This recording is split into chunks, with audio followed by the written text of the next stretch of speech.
What's going to get you a lot further is making sure it really reflects your experience and your accomplishments and shows how you're a fit for the role. Since you might be applying to different types of roles, it makes sense to have maybe different resumes that call out different experience that you have, different types of work that you've done. And so in that sense, you do want to somewhat target it to the job posting.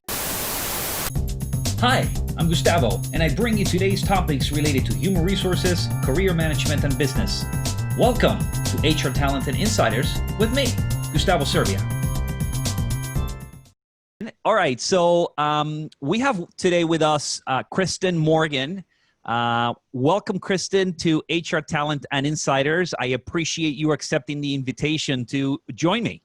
Yes, hi, thank you for having me. I'm excited to chat with you.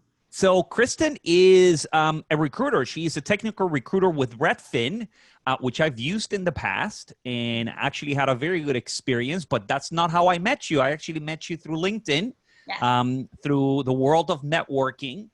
And not only Krystin is a recruiter, but she's also a resume writer, which is the main reason why I invited you, because there's a lot of debate about resumes. And like it or not, the resume is what gets us in, most of us, right? Yes, referrals are absolutely amazing when they happen. Networking is extremely important, perhaps even more important than the resume. But the resume is what gets you noticed. So I wanted to spend time breaking it down. Before we jump into the actual topic of resume writing, why don't you go ahead and introduce yourself to the audience, whoever is listening or watching. Tell us a little bit about you and what you do. Absolutely. Yeah. So as you mentioned, I work in technical recruiting currently at Redfin, which is a real estate tech company headquartered here in Seattle, but we have offices all over the US. Previously worked in recruiting at a few other sort of local tech companies, definitely have kind of made a career mostly in sort of the Seattle tech world. But alongside that, I actually started a couple years ago, sort of a side hustle doing resume writing, and got started there just because with so much experience in recruiting, everybody would come to me and say, hey, can you look at my resume? Hey, can you edit my resume? Can you tell me if a recruiter would like this? And so I finally decided, let's make a business out of this and actually just try to expand a little bit and do it for more people. And so it's been going really well. It's been really fun. And I think it really helps having that background as a recruiter, because I know what recruiters look for. I know what hiring managers look for, and can help people sort of get those things on paper to get their resume noticed. That's right. That's right. Resume writing, it is not difficult. It does take time. It does take effort. I hate writing resumes. I hate writing my resume. I've had it written for me a couple of times. And even though I understand the process and what it entails, it is the sitting down. It is having the objective eye of saying, is this good for the position versus I think it's good enough, right? Which is meaningless, because if it's not getting me hired, then that's a problem. But, I'm glad that you obviously like this. And before we jump, I want to talk a little bit about your, so you have here on LinkedIn, you have that you love puppies, coffee, and Oxford comas. So puppies I get. Who doesn't love puppies? Who doesn't love puppies? Right? I woke up this morning and the first video that I saw was a video about puppies. So that gets you going in the morning. Coffee, I have to admit, I'm not a coffee drinker. What type of coffee do you like to drink? Any type. I'm not a big fancy coffee connoisseur necessarily. I enjoy it. A lot of it comes down to just like the ritual of it, of waking up in the morning and having a hot cup of coffee. Kind of gives you something to get excited to get out of bed for. Yeah. But I don't have necessarily a specific favorite. Love in normal times trying, new coffee shops and things like that here in Seattle, but I'm not doing nearly as much of that lately, understandably. Okay. I love the smell of coffee. I don't like coffee. Yeah, I hear that a lot. A lot of people aren't into it. That's fine. Yeah. For me. That's right. And then you apparently love Oxford comas. What are Oxford comas? Yeah, so I love that I put that on my LinkedIn because I've gotten so much commentary on it from people I that I bet. never would have expected. But the Oxford comma, and this is just my layperson's explanation, I'm not a linguist or anything, but it's essentially just the comma that separates a statement before, the and connector. So if you're talking about dogs, comma, coffee, and commas, you would potentially put a comma after coffee to sort of make each of them a separate, to separate each of the nouns. And Hmm. it's a pretty, strangely enough, it's a pretty debated topic among people who write things, where, it's just, do you use that comma? Is it sort of overkill because you're already saying and? But Yeah. I think personally that it makes a huge difference. I am just so in the habit of putting an Oxford comma in everything that I find myself editing stuff where they weren't there, and then I'm just sort of like sneakily inserting them Yes. into things that I'm writing. Yeah. Um, so yeah, it's just a kind of a funny thing, and surprisingly, a lot of people have a lot of feelings about it. Although I will say, of the people who have commented to me about it on LinkedIn, everyone has been like, "Yeah, love the Oxford comma." Nobody has said anything to the contrary. No one has been like, Oh, "Oh, I hate it. Get rid of it. It's that's dumb." right. Okay, so I guess that most people are in agreement. I I, I guess. I actually did not know that that's what it was called, and I debate where when it has to be applied, but I have to admit that most of the time, if I have three or more, I put the comma right in front of the and.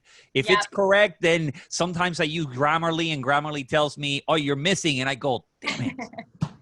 All right, so at least we learn already what the Oxford commas are all about. What I'm And here for. obviously, as a resume writer, the good news is not only you do this for a living, but then you are an objective eye for the person that you're writing it for, which is very difficult for most of us to detach ourselves from the resume. But I want to dive in right away into this topic of the keywords. There's a lot of back and forth about the keywords and the ATS. Um, from a resume standpoint, what would be the recommendation for individuals like me writing a resume about keywords? What is it that I need to know about keywords in my resume? Yeah, absolutely. So I have a lot of thoughts around sort of keywords and the ATS. So my big thing, the big goal that I have is to someday sort of dispel the myth that an ATS is eating your resume, that it doesn't find the keywords, it just eats it, throws it away. I've never personally worked with an ATS that does that. I would love it if they could just do my job for me, but That's right. they can't.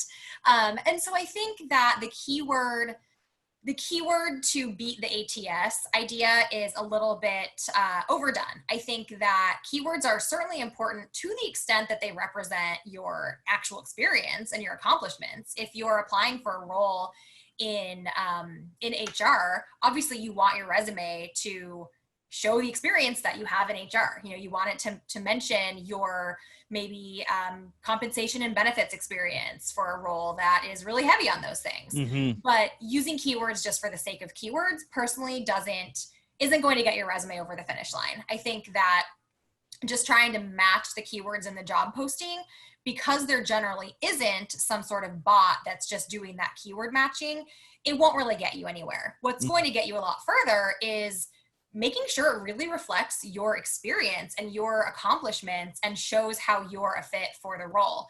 Now, since you might be applying to different types of roles, it makes sense to have maybe different resumes that call out different, not even just keywords, but different experience that you have, different types of work that you've done. And so in that sense, you do want to somewhat target it to the job posting, but definitely not just using keywords for keywords' sake. And one piece of advice I hear, somehow it just won't die, is that to get past the ATS, you should just copy all the keywords from the job posting, paste them into your resume, and put them in white font, because no one will know, but it'll get past the bots. And I am here to tell you, please don't do that, because one, there are no bots, but two, the resume parses in the system and it'll parse all of those random keywords. And so the recruiter will be able to probably see that you did that, and it'll look very, very confusing.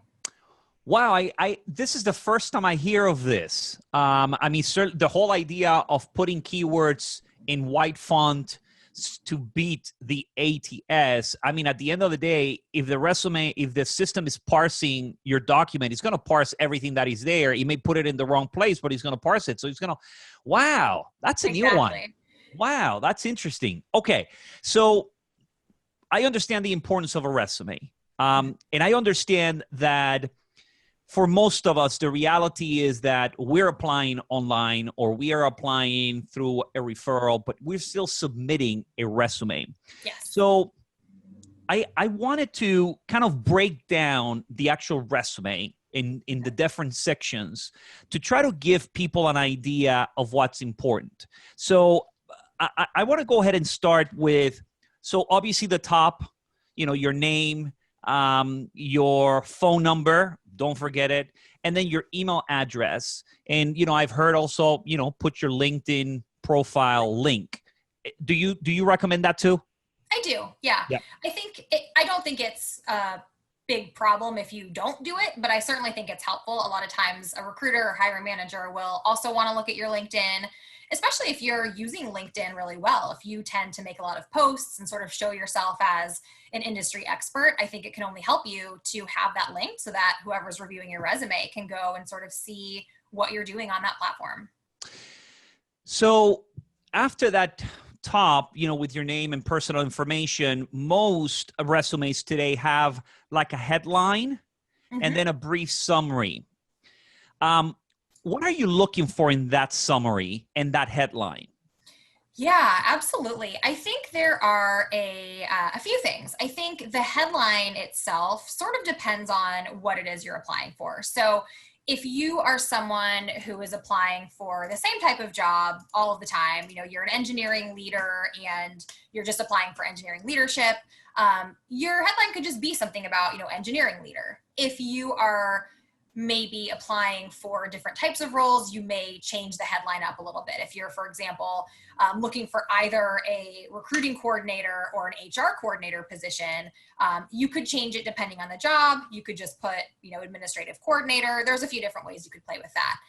And with this summary, I think it's a little bit more important. And really what I like to see there is exactly that, just sort of a summary of your skills, your background, why you're potentially a fit. So something that, maybe talks about your years of experience. So, engineering leader with 10 years of experience leading global teams of up to 50 people, maybe sharing a little bit about some of the, for example, the technologies or systems that you've used. You can also use it as a space to note a few major accomplishments. So if you wanted to talk about, proven success, leading, massive integrations of systems or, whatever the case might be, but just sort of a few sentences, generally, maybe 5 sentences or so of just kind of who you are, what you do. And I think that it can also be a great place to kind of touch on what you're looking for. So the objective statement of the old days is not really used anymore, where people say, objective to get a job as a nurse.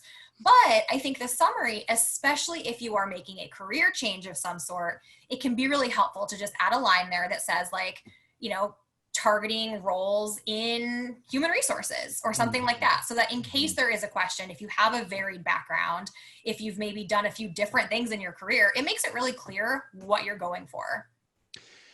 So what I've done with the summary many times, I don't know if this works, right? But between the headline and the summary, I go online and I find a job that I like and I read the job description and I try to capture what the essence of the role is in my own way.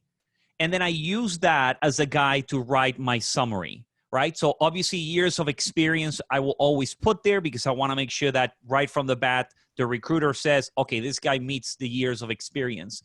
But that's where, when I think of keywords, I think of keywords in that regard of saying, okay, what stands out from this job description that I have in my experience? I want to highlight that right away.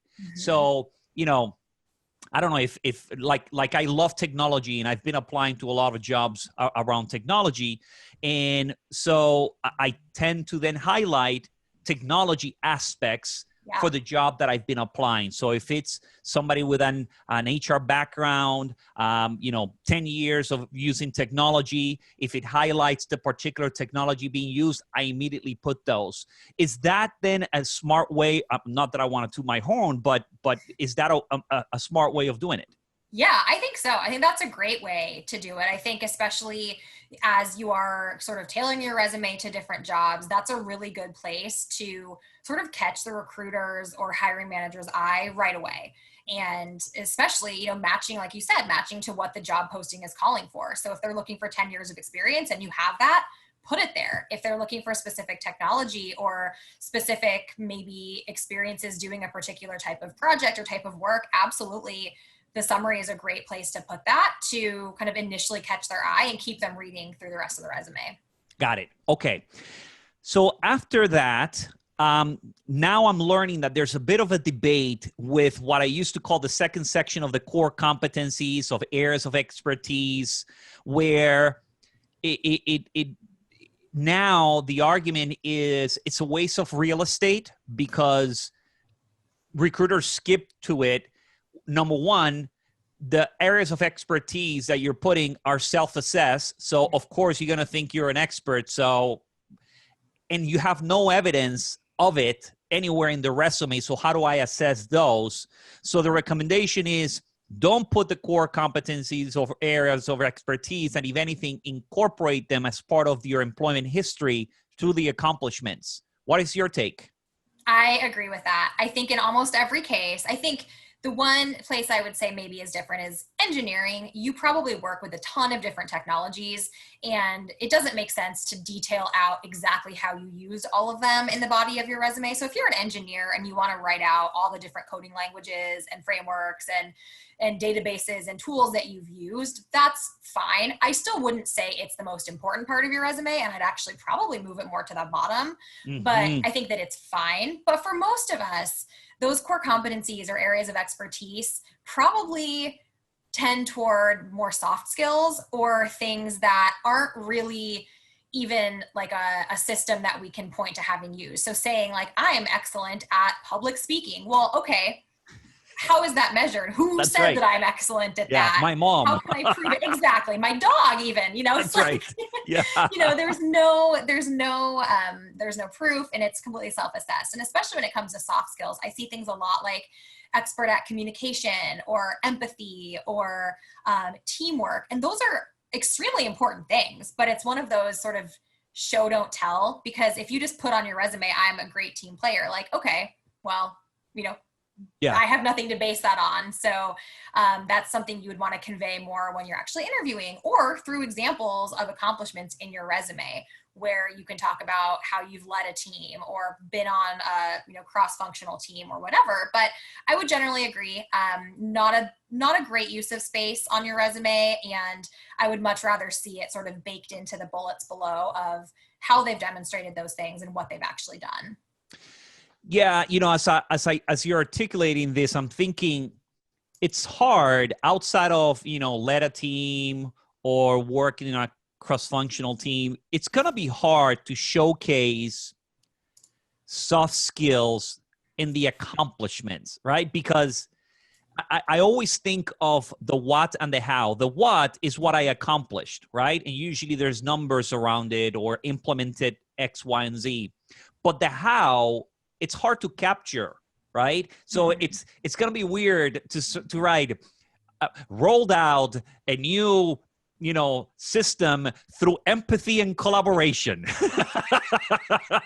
Right. No, I agree with you there. I think it comes down to thinking a little bit about more specifically how you displayed those things. So I would probably ask you, okay, well, how did you show empathy? What did you actually do because of that empathy? Was it just that you felt empathy for people? Because that's great, but not probably worth putting on your resume. But did it lead you to step in and coach somebody else who wasn't doing well and get them better up to speed. And maybe then you could add that in of, rolled out this new system while also mentoring a junior team member and taking them from being brand new and not knowing what they were doing to being successful. Obviously worded better than that. But that's a good example. So if you grew someone, if you help develop someone, then that's something that you can highlight. But otherwise, so listing soft skills, even if it's at the bottom, recommend it, do not recommend it, because just as a list, it doesn't do anything. I wouldn't. Yeah, I wouldn't. I don't think anyone necessarily I don't think it will help you. I don't think it'll hurt you. But I don't think that anyone will look at it and say, wow, like this person wrote down that they're empathetic and a good team player. They are hired. Oh, yes. I wish absolutely. It worked that way. Okay, point well taken. All right. So let's dive into the employment history. What do you look for when it comes to the employment history? Yeah. So overall, I think the most important thing is showing not just what you've done in the sense of your job duties, but actually showing your accomplishments and your impact. And that can be really hard, especially as we're writing our own resumes. It can feel, just a little bit awkward to sit down and write a document about how great you are. Like, no one's comfortable doing that. And, I write resumes for other people and I still feel awkward writing my own because it's just a weird thing. But I think, so many resumes, it's just a bulleted list of wrote documents, answered calls, managed a team, worked with other people. And it doesn't really show how you are maybe qualified for the role in a specific way. It doesn't show how you've done things better than other people or the actual impact that you were able to have. So what I like to think about is, okay, well, what did you actually accomplish? And then sort of how did you do that? And what was the end result? So for example, one thing I think about is if you work in a call center and you have on your resume, made phone calls, like, that is literally what you did. But I bet that you can probably tell a little bit more about how well you did it or, the impact. So thinking about, okay, well, actually, I made the most calls of everybody. And I made 100 calls per hour, which was, 25% more than the rest of the team. Mm-hmm. And I had a 100% customer satisfaction rating. So instead of made calls, it could be dialed 100 customers per hour, a rate at, 25% higher than the rest of the team, and achieved a 100% customer satisfaction score. And that's going to show a lot more than just that you can make phone calls. It's going to show that you're a hustler, that you can handle high volume, and that you do it while still giving the customer a good experience, which shows potentially empathy and teamwork and, some of those soft skills, because you don't get a 100% customer service score without having those soft skills. Correct. Yeah. So I remember I was writing a resume once. A server came to me. I worked in hotels, and the server came to me to help him update the resume for another role that he wanted to take on. And he wrote the tasks. And I said, okay, great. Now that you have the tasks, now you need to convert them into how well did you execute these tasks? Because the task, doesn't tell me anything, right? You're a server. I already read that you're a server, so I know what a server does. I just need to know how well you do it. Mm-hmm. So when people reach out to me and ask me, and I say, look, write down the tasks. Start there. Mm-hmm. But now that you have them, determine how well did you do those. So think of numbers. What was the volume? Then think of the volume that you deal. If it's a restaurant, how much volume are you dealing with? Do you have is it 120 covers per night? Is it 240 covers per night? Is it 2 covers per night? But the people that are reading it will understand that, and they'll be able to immediately say, oh, dealing with high volume, right? Were you the guy that was assigned to the VIP room?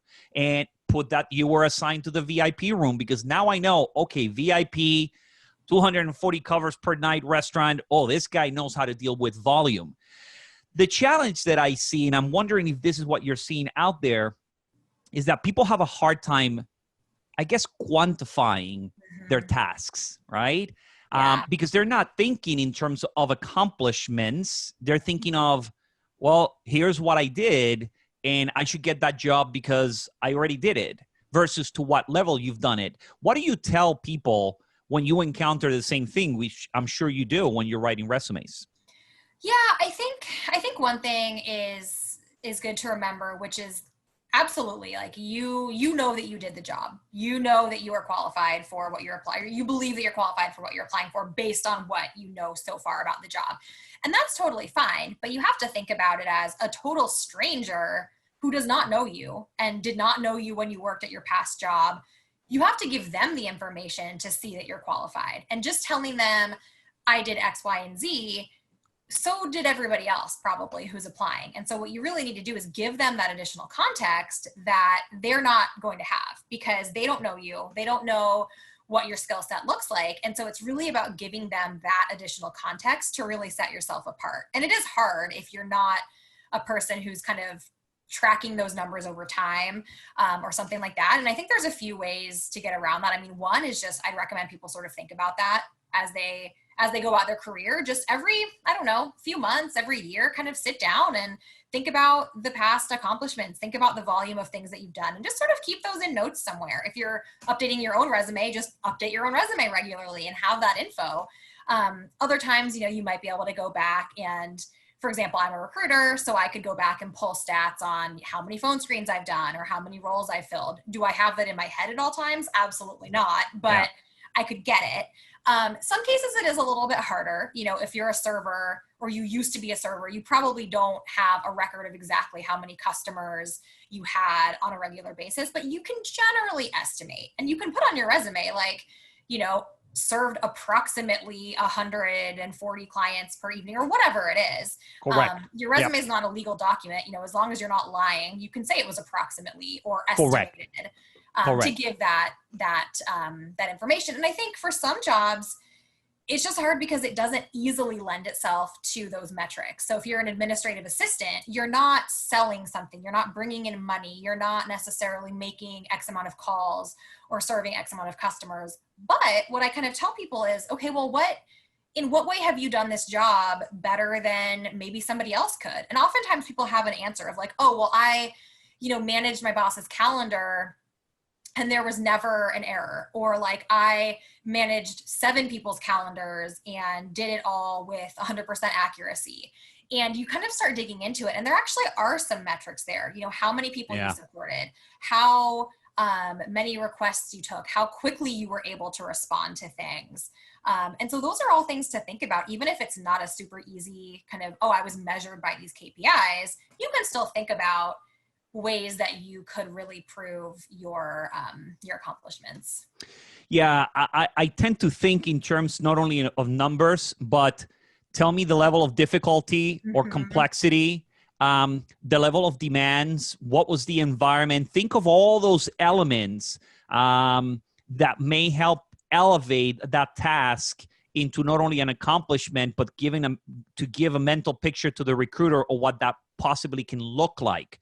Yeah. Can I share a favorite example of that I have? So I actually posted about this on LinkedIn not long ago too, but I had come across somebody's LinkedIn profile, and I think it was maybe their job in college. They had worked at a sandwich restaurant, and it would have been very easy to just say, and this was still a fairly junior candidate, so it was relevant. It's pretty easy to just say like made sandwiches, worked at a restaurant.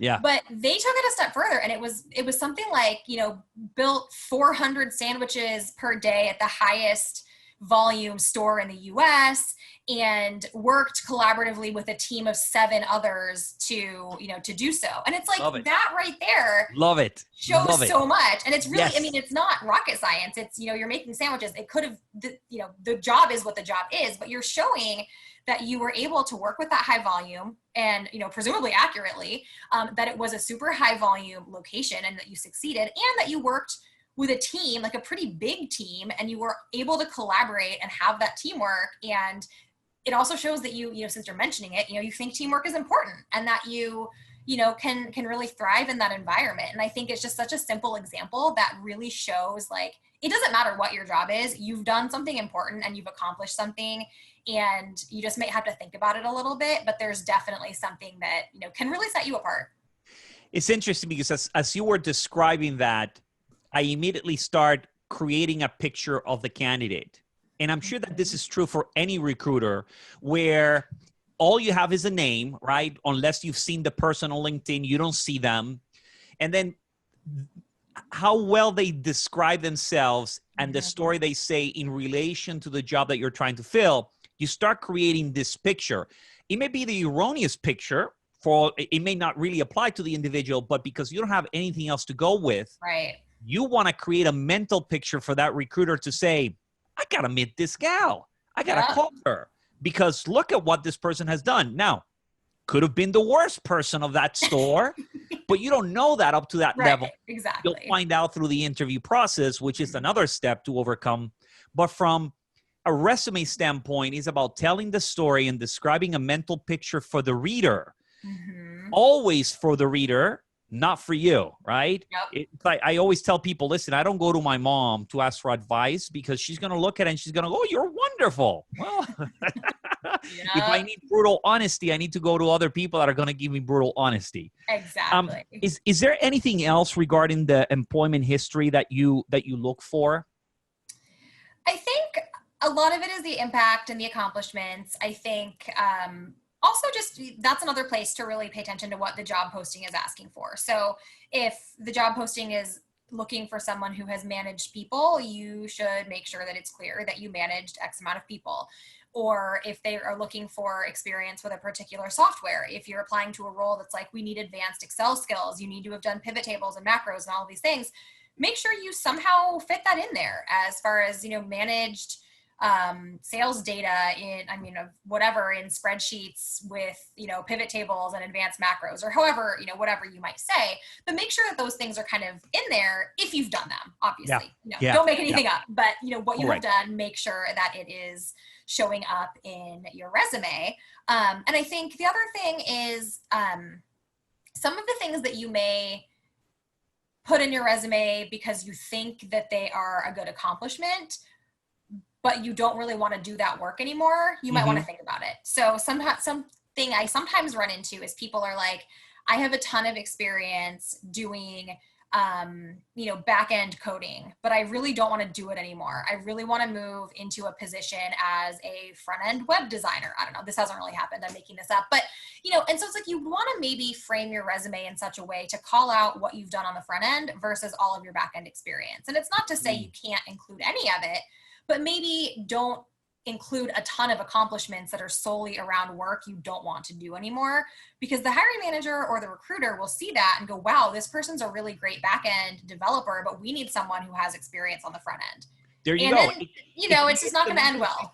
Yeah. Now, by putting too much back-end, you already have, well, this is a back-end person. I don't need a back-end. I need a front end. And because they don't know anything else. They don't know anything else about you except what you're giving them. So you're in power. Like people should feel empowered to use their resume to display their qualifications and use it as I tell people it's a marketing document. It doesn't have to be an exhaustive list of everything you've done. It's not like a legal job application where you have to fill out, all your jobs for the past 20 years.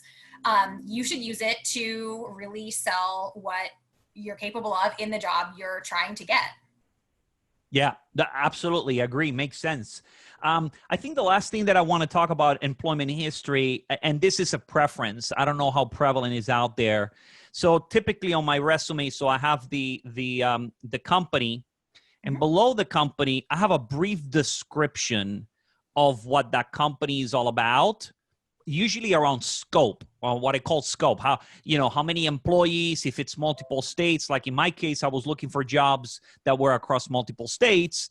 I want the reader to know I've done that, right? But a lot of that comes from the job description, but it's 2 lines that gives you an idea. Yes, Crescent Hotels and Resorts, which is a place that I work. I know that you can read it and say that it's a hotel, but I want you to know that it's a third-party management company, one of the top leading management companies in the country with 110, hotels across 28 states and Canada.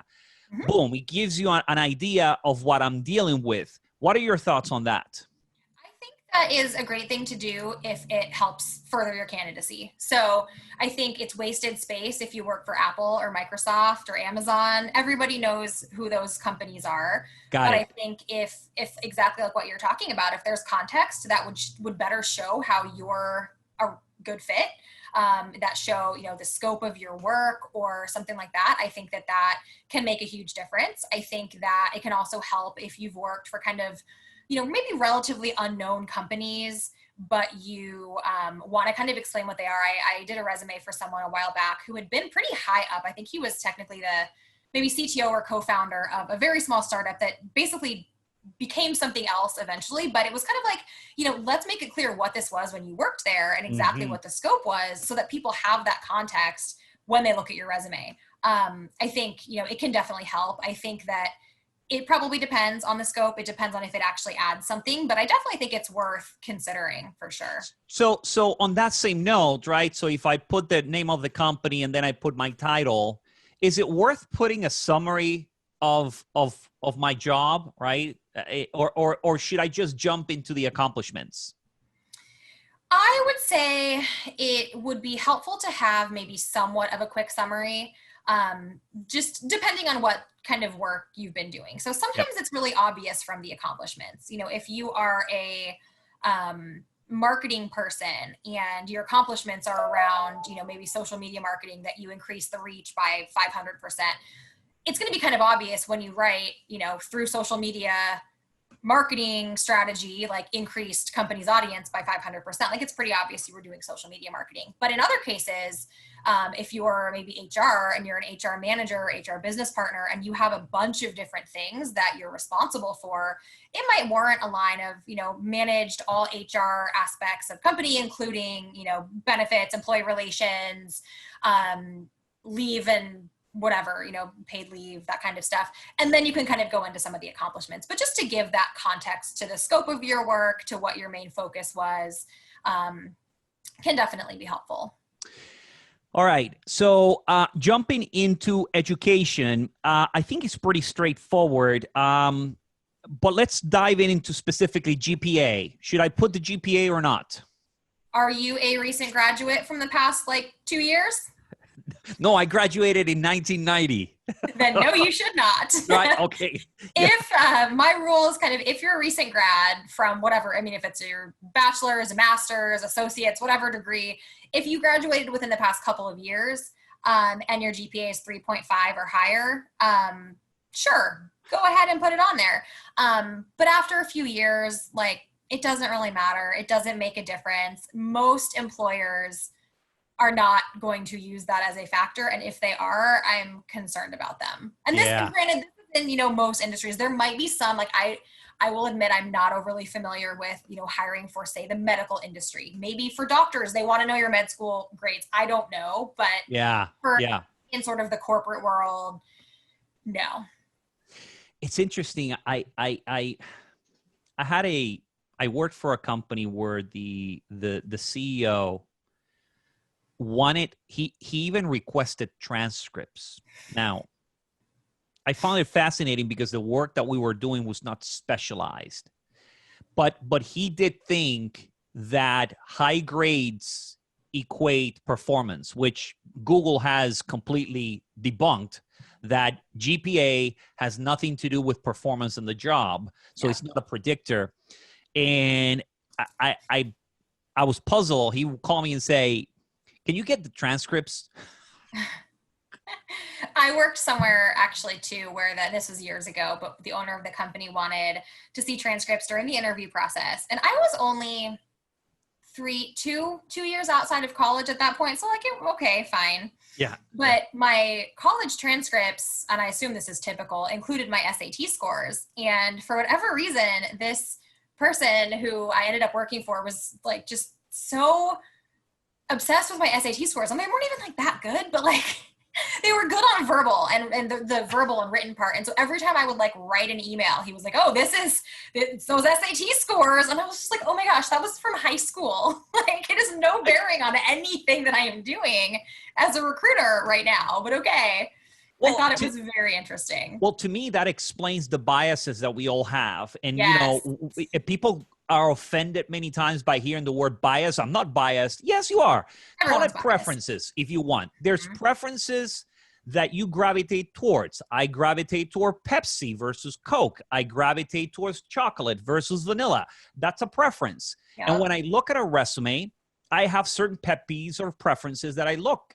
And this individual had a bias towards high score of SAT, and in his mind probably explained everything about you.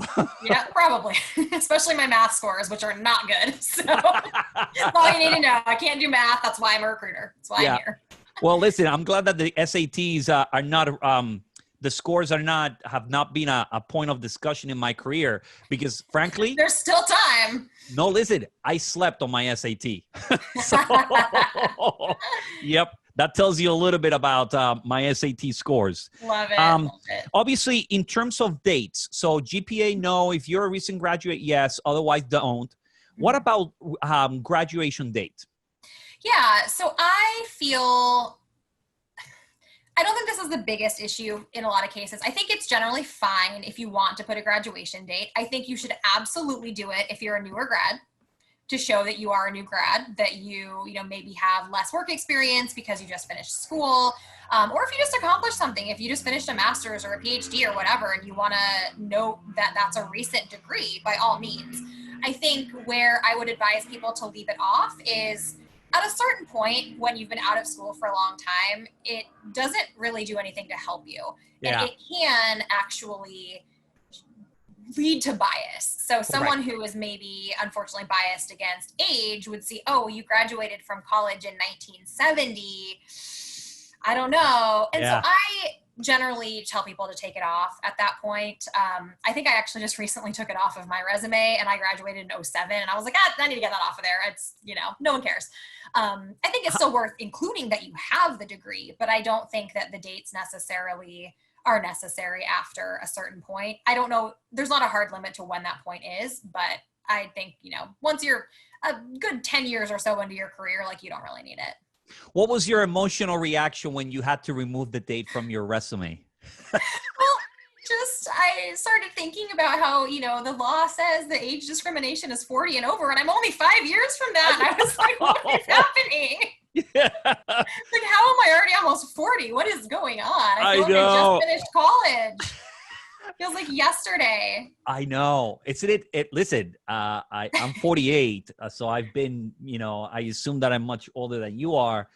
And I do remember some of those years, I still think that I'm in my 30s, right? That I have the energy, the enthusiasm, and all of that. And I guess, 40, what is it? 40 is the new 50, I guess, and 30 is the new 40. The whole point is that when you remove that date, I have to admit, when I removed it, I'm like, oh, I'm getting old. Yeah. But it's, sometimes we just have to do things to try and help others mitigate that bias. It's not doing us any favors if we're giving information that somebody might be biased by, and, that's not, like, it doesn't matter when we graduated. Like, that doesn't need to be on your resume. So it's not like hurting us to take it off. Whereas, sidebar, I know that there have been some research studies around people's names and certain names getting called back on resumes versus not. And I have a real problem with that. And I just, like, I don't want anyone to feel like they have to use a different name to get called for a job. Like, that is one thing where it's like, yes, people might have a bias, but that is on them. Like, you should be who you are. You should use your name proudly. And, like, that's a big thing for me that I, like, really hope that stops being a problem for people. And it's funny. It wasn't with name, but it was actually with the city. The address. I was working with someone, and this person, I gave her a resume and said to me, oh, I wouldn't call this person. I said, why? This is, that's a bad area where that person lives. I'm like, so that's it? Because of that? Oh yeah, I wouldn't touch it. I go, what about the experience? What about the rest? Well, do whatever you want, but I wouldn't do it. So even with the address, in the minds of some people, can be an indicator, an erroneous indicator, of course. But Yeah. this is the reality. Look, it's not a perfect world. It's not a perfect Right. system. And I tell people, look, we can debate all we want about what is right. But because you don't know who's on the other side, don't give them flags that are going to hurt you. Because even if you're right, you will not know. Because they're not going to tell you, right? The system is not geared up for you to say, here's why you were rejected. Pam, pam, pam, pam, pam. No, and you either get it or you don't. It is usually humans and Correct. not bots, you know? Correct. So it's like there's human error and there's human opinions and biases. And like, I think we're all collectively working to change that, but it's not a perfect world. And yeah, things like where you graduated or your literal mailing address, like, those don't help you to be on your resume. So like, they don't need to be. They don't need to be there. Okay.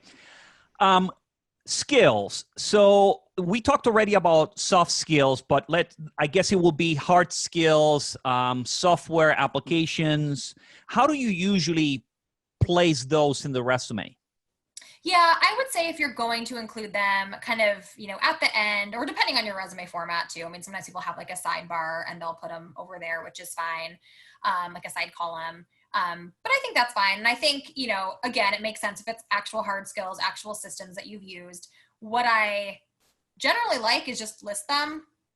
What I don't care for and that I see people kind of try and do is like a fancy infographic of like 5 stars in Excel and 3 stars on SQL. And it's like, again, it's so subjective. Yeah. You're rating yourself. Like this isn't going to help you. Like you don't need to go to the trouble of designing this graph and chart to show your skills on these things.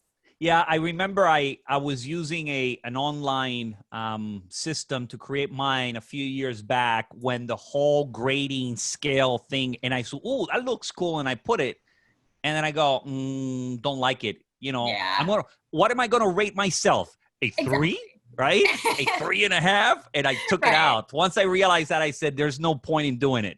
Listen, I appreciate very much you coming. I always like to close, the episode by, giving you the floor. This is an opportunity for you to share whatever you want, either where people can find you, what you like or don't like, in this case about resume, or anything else that you want to share. You have a minute. The floor is yours. Take it over. Cool. Sounds good. I mean, you can find me on LinkedIn, just under my name, Krystin Morgan. That's Krystin with a Y. Unusual spelling, I know. And as mentioned, obviously, I do have a side hustle doing resume writing. The website is amplifycareerservices.com. That's also linked on my LinkedIn, so you can get in touch with me that way as well. And if you are an engineer and you're looking for jobs in Seattle or San Francisco or Frisco, Texas, we should chat as well. But perfect. I appreciate it very much. So listen, obviously we'll continue to be connected through LinkedIn, since now we are not only connected, this is a hot topic, resume writing and ATSs and the famous, bots that are out there, according to some people. But I appreciate you accepting the invitation to coming out. You did great. I know that you were saying that this was your first time. If it's still your first time, you did great. Thanks. Hopefully this will open the door for you to do many others, because you have great personality and you should take advantage of that. Oh, thank you. Thank you for having me. All right. Hey, enjoy the weekend. You too. Have a good one. Enjoy working on your stairs. Thank you. Bye. Yes. Bye-bye.